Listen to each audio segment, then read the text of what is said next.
Young. As a NASA astronaut, Young logged 835 hours in space across 6 different missions. He was a member of NASA's second astronaut class, and he flew on Gemini 3 to test the Gemini spacecraft, as well as Gemini 10. He was the command module pilot on Apollo 10 and 16, meaning he had the opportunity to walk on the moon.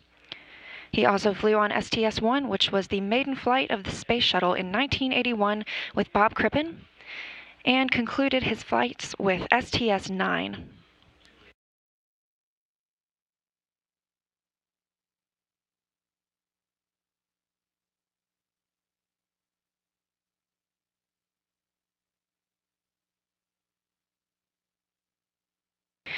A great view of Anne McClain in the cupola, taking photos of the Cygnus resupply craft.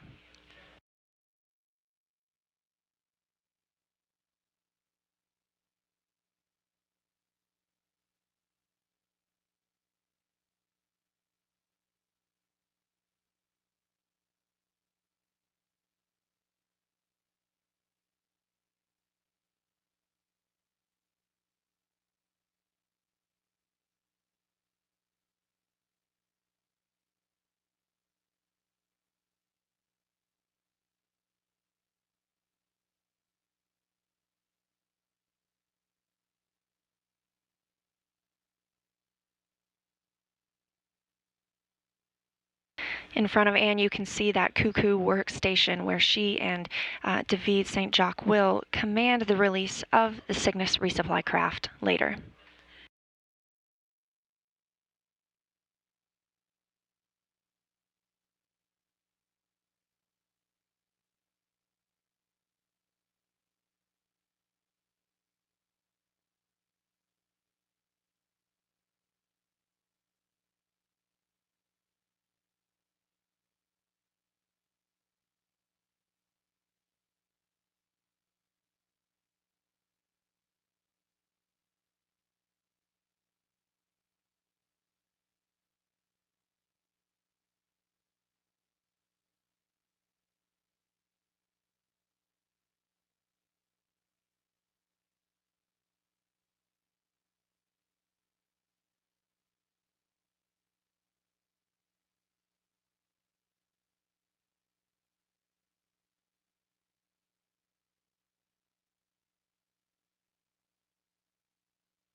Canadian Space Agency astronaut David St. Jacques has joined Anne McClain in the cupola. As she continues to take pictures, he brings up some of the shutters of the cupola windows.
We are monitoring Twitter this morning. You can submit your questions to be answered on NASA TV with the hashtag AskNASA. First, we have a question from Jolo, who wants to know how close we are to commercial space travel. NASA has a commercial crew program with our partners SpaceX and Boeing. The first test of SpaceX's Crew Dragon is scheduled for March 2nd. This is SpaceX mission DM-1, meaning Demonstration Mission 1. The spacecraft will launch on March 2nd, make its way to the International Space Station, and remain docked. This first mission will not have any crew, and we're hoping to see the first crewed flights of the SpaceX Crew Dragon later this year. NASA's Commercial Crew Program is developing America's next generation spacecraft, which is going to allow us to return humans to the space station from American soil.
You can see there's now sunlight outside of the cupola windows, where you've got a great picture of Cygnus, the resupply craft, at the top of your screen.